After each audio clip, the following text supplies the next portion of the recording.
Sakhi, the House of Kanchi Weaves, Telangana, Andhra Pradesh. నమస్తే రమగారు. నమస్తే జయ. రమగారు, దసరా పండుగ అంటే చాలు మనకి బతుకమ్మ గుర్తొస్తుంది కదండి. తెలంగాణలో అన్ని ప్రాంతాల్లో కూడా మహిళలంతా కూడా చాలా బాగా జరుపుకుంటారు. అంగరంగ వైభవంగా పూలన్నీ కూర్చి బతుకమ్మను పేరుస్తూ ఉంటారు కదా. ఒక్కసారి మనం బతుకమ్మ గురించి మాట్లాడుకుందామండి.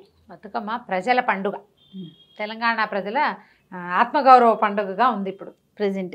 మొదటి కాలంలో ముందు నుంచి చేసేవాళ్ళు, ఎప్పటి నుంచో ఉంది.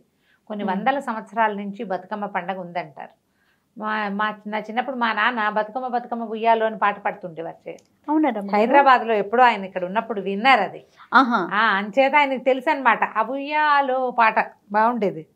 బతుకమ్మ బతుకమ్మ ఉయ్యాలో బంగారు బతుకమ్మ ఉయ్యాల అది పాడేవారు. ఊరికే పిల్లలు ఉయ్యాలు ఊగుతుంటే ఆయనకు ఆ పాట గుర్తొచ్చేది.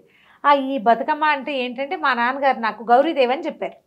వాళ్ళు గౌరీదేవి, మేము సంక్రాంతి పండుగలో గౌరీదేవిని చేసుకుంటాం కదా, అలాగా వీళ్ళు ఇక్కడ ఈ ప్రాంతాల్లో గౌరీదేవిని పెడతారు. బతుకు చల్లగా 10 కాలాల పాటు వర్ధిల్లమని, హాయిగా జీవించడం కోసం బతుకమ్మ పండుగలో ఒక ప్రత్యేకమైన ఒక తార్కిక జ్ఞానం ఉంది జయ. అది సాధారణ ఊహలకు అందదు. మామూలుగా ఏం చేస్తాం బతుకమ్మ పండుగ అంటే, అందరు మనం చూస్తుంటాం పువ్వులు ఇట్లా పేర్చుంటాం. అవునవును. అంతస్తులు అంతస్తులుగా మెట్లు మెట్లుగా పేరుస్తారు. పైకి ఇట్లా కొసకొస్తుంది, పై దాకా వస్తుంది. అయితే ఈ పేర్చటంలో చూడు, వీళ్ళు వెదురుతోటి చేసిన సిబ్బులు మన ఇవి ఉంటాయి కదా, గంజివార్చేందుకు వాడతారు సన్నటి బుట్టలు. ఆ పళ్ళేల్లో కానీ లేదా ఇత్తడి ప్లేట్లలో కానీ పేరుస్తారు. పూర్వకాలం అయితే వెదురు సిబ్బుల్లోనే పేర్చేవాళ్ళు. ఈ సిబ్బిలో లైన్గా పువ్వులు పేరుస్తారు. గుమ్మడి పూలు, తర్వాత ఏమో ఈ మన తంగేడు పూలు, గునుగు పూలు, కట్ల పూలు అని దొరుకుతాయి ఒక రకం, అవి వాటిని పేరుస్తారు. మధ్యలో అంతా తంగేడు అట్లా ఇట్లా పేర్చుకుంటూ వస్తారు, రౌండ్గా పేరుస్తారు. ఒకదాని మీద ఒకటి పేర్చి చూస్తే నీకు అది అటు ఇటుగా మేరు ప్రస్తారం ఉన్న శ్రీచక్రం లాగా కనపడుతుంది. దేవి ఆరాధన అది ఒక నేటివ్ విధానం. శ్రీచక్రారాధన కూడా అంతే కదా, అంతస్తులు అంతస్తులుగా ఇలా ఇలా ఇట్లా ఇట్లా ఉండి పైకి వచ్చేసరికి మేరు వస్తుంది. ఆ బిందు స్థానంలో అమ్మవారు ఉంటుందని చెప్పుకుంటారు. వీళ్ళు ఏం చేస్తారు, అది గౌరీదేవిని మధ్యలో పెడతారు. ఇంచుమించు అదేనా. రెండో ఇందులో ఉండే తర్కం ఏంటంటే, మనం ఒక తత్వజ్ఞానం చెప్పాలంటే, మొక్కలు చెట్లకి నీటిని పీల్చుకుని నీటితోటి బతికి పువ్వులు పూస్తాయి. అవును. పువ్వులు మళ్ళీ నీళ్ళల్లో కలిసి మట్టి అయిపోతాయి. ఇవాళ ప్రశాంతంగా చక్కగా బ్రహ్మాండంగా పూసిన పువ్వు రేపటికి ఎల్లుండికి ఏమవుతుంది, వడిలిపోతుంది కదా, పడిపోతుంది, వాలిపోతుంది, నీ మట్టిలో పడిపోతుంది, మట్టిలో కలిసిపోతుంది, మట్టి అయిపోతుంది. జీవుడు కూడా అంతే, పాంచభౌతికమైన శరీరంతో పుడతాం, అలా పెరుగుతాం పెరుగుతాం పెరుగుతాం, చివరికి ఎక్కడికి చేరుతాం, మనం ఎందులో నుంచి వచ్చామో అక్కడికే వెళ్తాం. ఈ తత్వాన్ని మనకి బతుకమ్మ పండుగ తెలియజేస్తుంది. ఓకే, సరిగ్గా ఆలోచిస్తే ఇదే ఇందులో చెప్పబడింది. పైగా ఈ పండుగలు విధానాలు, ఇప్పుడు ఏదో పూజలు పునస్కారాలు చేసుకునే వాళ్ళు మంత్రాలు సంత్రాలు చదువుతారు. ఏ మంత్రము రాని వాళ్ళు భగవదర్చన ఎలా చేయాలి? భగవంతుడు నిరాకార నిర్గుణ స్వరూపుడు. అమ్మ అంతే, నిరాకార, ఏ ఆకారంలో ఉండే అన్ని ఆకారాలు ఆమెవే. ఆ నిరాకార స్వరూపాన్ని ఆరాధించడానికి సాకార రూపంగా ఉండే పువ్వులతోటి మొదలుపెట్టి, పువ్వుల్లో గౌరి కూడా పసుపు గౌరి కంటే గుమ్మడి గౌరిని పెట్టుకుంటారు. గుమ్మడి పువ్వు లోపల తమాషాగా ఉంటుంది, పువ్వు రెక్కలు ఇట్లా విరుచుంటాయా, ఆ లోపల ఉండే గుమ్మడి గౌరే ప్రధానమైంది. ఆ గుమ్మడి గౌరిని పెడతారు. చుట్టూతా పువ్వులు పేర్చి మధ్యలో గుమ్మడి గౌరిని పెట్టుకుంటారు. ఏ రోజుకు ఆ రోజు మారుస్తారు. ప్రతిరోజు నిత్యం ఒక బతుకమ్మని పేరుస్తారు. ఇవాళ చేసిన బతుకమ్మని తీసుకెళ్ళి నీళ్ళల్లో సాగనింపొస్తారు. మొదటి రోజున మనం ఇది మామూలుగా అయితే మన దసరాలు పాడ్యం నుంచి మొదలవుతాయి. మహాలయ అమావాస్య నాటి నుంచే బతుకమ్మల్ని పేర్చడం మొదలు పెడతారు. ఇది కూడా శరత్కాలం, వర్షాకాలం వెళ్ళిపోతుంది. శరత్కాలంలో మొత్తం అన్ని పువ్వులు పూసేస్తాయి. వానల్లో అన్ని చిన్న చిన్న మొలకలు వచ్చిన పువ్వులన్నీ శరత్ వచ్చేసరికల్లా బాగా పూయటం మొదలు పెడతాయి. వర్షాల్లోనే గునుగు పూలు అవన్నీ పూస్తాయి. గుమ్మడి కూడా పూతకు వచ్చేస్తుంది, పువ్వులు వచ్చేస్తాయి. ఆ వచ్చిన పువ్వుల్ని వానలు అనగానే వచ్చేటువంటి మహాలయ పక్షాలు వెళ్తున్నాయి అంటే ఇదే మొదలు కదా. ఈ మొదటి రోజున ఎంగిలి పూల బతుకమ్మ అని చెప్తారు. ఈ ఎంగిలికి నిన్నటి పువ్వులతోటి చేయటం కాదని ఆ రోజున పెద్దలకి పెట్టుకుని, ఆ తర్వాత అంటే పెద్దల ఎంగిలిని వాళ్ళ ప్రసాదాన్ని స్వీకరించి ఆ రోజు స్టార్ట్ చేస్తారు. ఓహో, దాన్ని ఎంగిలి పూల బతుకమ్మ అంటారు. చిన్న బతుకమ్మ అని కూడా అంటారు. ఈ రోజు నుంచి మొదలు పెట్టుకుని అమావాస్య నాడు నుంచి అష్టమి దాకా 9 రోజుల పాటు బతుకమ్మ 9 రకాలు. పేర్చుకుంటారు. ఈ పేర్చిన బతుకమ్మకి ఇలా ఒక్కొక్క ఊళ్ళని బట్టి ప్రాంతాల వారీగా చిన్న చిన్న తేడాలు ఉన్నాయి. నిన్న నేను ఒకరితో మాట్లాడాను. నాకు ఇద్దరు బాగా మంచి ఫ్రెండ్స్ ఉన్నారు, ప్రసన్న గారు, విజయ్ గారు, కో సిస్టర్స్, ఓన్ సిస్టర్స్ లాగానే ఉంటారు వాళ్ళు. ఈ మన వరంగల్ ప్రాంతానికి చెందిన వాళ్ళు. ఇవి చేస్తారు బతుకమ్మలు. నాకు పరిచయం ఉండటం వల్ల తెలుసు. ఆవిడ చెప్పారనమాట, మన నరసింహరాజు గారు అనే కవి ఒక పాట రాశారని, చాలా కాలం క్రితం ఒక పత్రికలో పడిందని. 2 పేజీల పాట. ఆ పాటలో ఆయన ఏం చెప్పారంటే, ధర్మాంగదుడు అనే రాజుగారికి లేక లేక లక్ష్మీదేవి కూతురుగా పుట్టింది. సంతానం అంతా పోతే లక్ష్మీదేవిని ప్రార్థిస్తే కూతురుగా పుట్టిందట. రాజుగారి సంతానం అంతా పోయింది, ఈ పాప ఏమవుతుందోనని ప్రజలు బతుకమ్మని నిత్యం దీవిస్తూ పాటలు పాడుతూ ఆ అమ్మని పెంచుకున్నారని. ఆమె ఎట్లా అంటే పూర్తిగా లక్ష్మీ స్వరూపం. ఆమె పళ్ళు దానిమ్మ గింజలు, జుట్టు ఇట్లా మేఘాల్లాగా ఉంది అనే పాట చాలా బాగుంది. ధర్మాంగదుడు అనే రాజుగారికి పుట్టిన కూతురు కోసం మొదలుపెట్టిన పండుగ అని అందులో చెప్పబడింది. ఆదిలాబాద్ ప్రాంతాల వైపు ఈ నమ్మిక. ఇంకొకటి లాస్ట్ ఇయరే ఇది నాకు తెలిసింది. వేములవాడ రాజరాజేశ్వర స్వామి దేవస్థానం నుంచి శివలింగాన్ని మూవ్ చేశారని. అది బృహత్ లింగం, చాలా పెద్దది. అది తంజావూరులో ఉన్న బృహదీశ్వరాలయంలోకి షిఫ్ట్ చేశారని.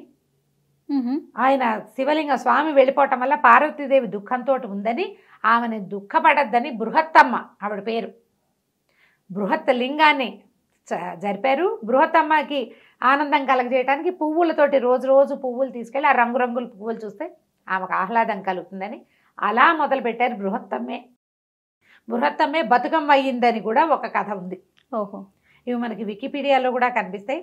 భాస్కర యోగి గారని మన పండుగలని ఒక పుస్తకం రాశారు, అందులో కూడా ఇది కనిపిస్తుంది అనమాట. ఏది ఏమైనా చాళుక్యుల కాలంలో ఉంది, తర్వాత కాకతీయుల కాలంలో ఉంది. చాలా కాలాల నుంచి ఈ పండుగ జరుగుతూనే ఉంది. మరి కాకతీయులు ఆరాధించే కాకతమ్మ గుమ్మడి వనంలోనే దొరికిందని చెప్తారు. గుమ్మడి తోటలోనే దొరికిందని. గుమ్మడిలో ఉండే లోపలి భాగం గౌరీ స్వరూపంలాగా కనపడుతుంది. మళ్ళీ ఇది కూడా మా తెలంగాణలో ప్రాంతాల్లో చిన్న తేడాలతోటి మార్పులు ఉంటాయి. ఇప్పుడు మనం దసరాలు సంక్రాంతి పండుగల్లో కూడా కొన్ని చోట్ల చేస్తారు, కొన్ని చోట్ల చేయరు. కామన్గా అందరూ చేసేది పువ్వులతోటి బతుకమ్మని పేర్చి ఆమెను ఆరాధించి, ఆమె ఆరాధనలో భాగంగా స్త్రీలందరూ ఆడి పాడి ఆమెను కొలిచి, తర్వాత నైవేద్యాలు ఇచ్చి వాయినాలు ఇచ్చుకుని ఒకరికొకరు తర్వాత తీసుకెళ్ళి చెరువులో నిమజ్జనం చేసేస్తారు. అయితే మొదటి రోజున దేవాలయంలో సమర్పిస్తారు. మొదటి రోజున దేవాలయంలోనే ఆడతారు, అక్కడ అప్పచెప్తారు. నువ్వులు, బియ్యపిండి వాటితోటి నైవేద్యం చేస్తారట. తులసి వక్కలు వాయనంగా ఇచ్చుకుంటారు మొదటి రోజు. రెండో రోజు అటుకల బతుకమ్మ అంటారు. అమ్మవారికి పప్పు, చప్పటి పప్పు, అటుకులు, బెల్లం, పాలు పోసి కూడా నానబెట్టి, కొన్ని చోట్ల మన శివాని చెప్తుంది పాలు పోసి నానబెడతామని, అటుకులు బెల్లమని నివేదన చేస్తారు. మూడో రోజు ముద్దపప్పు బతుకమ్మ అంటారు. మూడో రోజు ముద్దపప్పు పెడతారు. ముద్దపప్పు తర్వాత పాలు, బెల్లం అలా నివేదన చేస్తారు. ఇది ఎట్లా అంటే చాలా మంది తొలి రోజున చిన్న బతుకమ్మని, చివరి రోజున పెద్ద బతుకమ్మని చేస్తారు. చాలా మంది అలాగా. అంటే ఇప్పుడు దసరా మనం ఎట్లా చివరి 3 రోజులు చేసుకుంటాం అట్లా. కొన్ని ప్రాంతాల్లో పల్లెటూళ్ళలో అక్కడ సాగని వాళ్ళు 2 రోజులు చేసుకుంటారు. సాగిన వాళ్ళు రోజు బతుకమ్మని పేర్చుకుంటారు. ఇంట్లో కొంచెం 2-3 ఉండి సహాయం చేసేవాళ్ళు ఉండి ఒక్కొక్కళ్ళకి మంచి ఉత్సాహం ఉంటుంది. అమ్మవారిని పెట్టుకోవాలని కోరిక, వాళ్ళ ఆసక్తిని బట్టే కదా. 4వ రోజు నానబియ్యం బతుకమ్మ అంటారు. నానబియ్యం బతుకమ్మకి బియ్యం నానబెట్టిన బియ్యము అవి నివేదన చేస్తారట. 5వ రోజు అట్ల బతుకమ్మ. 5వ రోజు అట్ల బతుకమ్మ బియ్యం నానబెట్టి విసురుకుని చక్కగా పిండి రుబ్బి, ఇప్పుడంతా మిక్సీలు వచ్చినాయి కదా, అట్లు పోసి అమ్మవారికి అట్లు నివేదన చేసుకుంటారు. ఈ చెరువు దగ్గరికి తీసుకెళ్ళి ఆడతారు. ఆటకే కదా, బతుకమ్మ ఆడడానికి వెళ్తారు కదా, వెళ్ళినప్పుడు ఒకళ్ళ ప్రసాదం ఒకళ్ళకి పంచుకుంటారు, అంతే చేస్తారు. తర్వాత 6వ రోజు అలిగిన బతుకమ్మ అట. ఆ రోజు ఆడరు, అమ్మవారిని పేర్చరు. దాన్ని ఏదో అర్రేమో అలాంటి చిత్రమైన పేరు ఒకటి చెప్తారు, ఒక ఊళ్ళల్లో చెప్పే పేరు. సో ఆ రోజున అలుగుతుంది అమ్మవారు, వాళ్ళ ఏమీ చేయరు. తర్వాత మళ్ళీ 7వ రోజు వేపకాయల బతుకమ్మ అంటారు. సకినాల పిండి చేస్తారు కదా, బియ్యం పిండిని సకినాల పిండి చేస్తారు, వాటితో చిన్న వేపకాయలు ఇంతంతే చిన్నవి చేసి వేయిస్తారు, అవి నివేదన చేస్తారు. బాగుంది కదా, చాలా బాగా.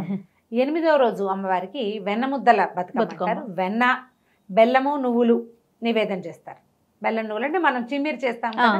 8వ రోజు అయితే ఏమైంది మనకి దసరాలో సప్తమి నాడు ఇది. తర్వాత ఇంకా అష్టమి నాడు దుర్గాష్టమి చివరి రోజు అని చెప్తారు. ఆ రోజే పెద్ద బతుకమ్మ అంటారు.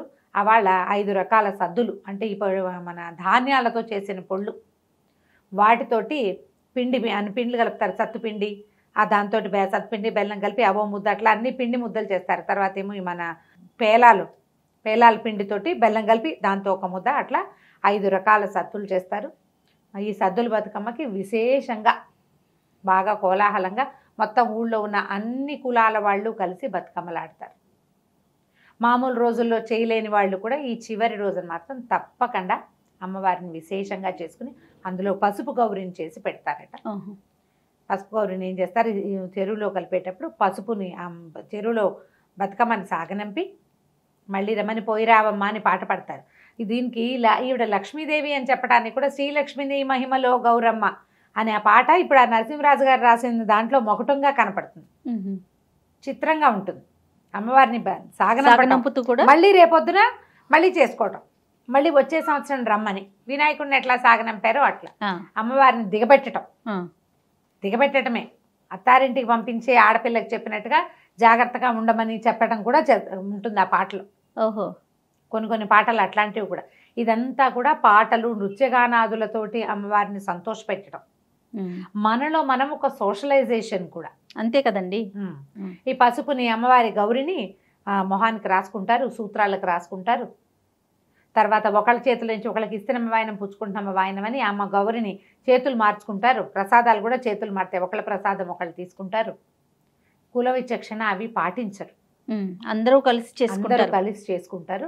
మన దగ్గర ఇక్కడ హైదరాబాద్ లాంటి ఊళ్ళల్లో బతుకమ్మలు పెడతారు, ఆడతారు. కానీ మరి ఎక్కడ అమ్మవారిని సాగనంపుతున్నారు అనేది ఆయా ప్రాంతాల్లో దగ్గర ఏదైనా ఉంటాయి. అమెరికా లాంటి చోట మొన్న ఫ్రెండ్స్ చెప్పారు, ఓ పెద్ద టబ్లో నీళ్లు పెట్టుకుంటారట, ఆ నీళ్ళలో అమ్మవారిని సాగనంపుతారు. క్రియ చేయటం అంతే, పద్ధతి పోకుండా మన పంధా పోకుండా. అయితే ఇందులో మంత్రము తంత్రము వ్యవహారం అయితే కనపడదు. చక్కగా బతుకమ్మను పేర్చడమే, చక్కగా వైనంగా పేర్చడం. ఆమెకు ఆ రోజు ఏ సర్ది చూపించాలని పెద్దవాళ్ళు చెప్తారు అది చూపించడం. నలుగురు కలిసి కొట్లాడుకోకుండా చక్కగా, మనకి ప్రధానంగా పండగ అంటే ఏమిటి, పోట్లాటొద్దు, గొడవద్దు, ఏం వద్దు, ప్రశాంతంగా ఉండటం.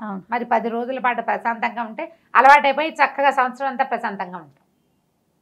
ఇలా తెలంగాణ ప్రాంతంలో చేసుకునే పండుగ అసలు శోభాయమానంగా ఉంటుంది, చూడడానికి బాగుంటుంది.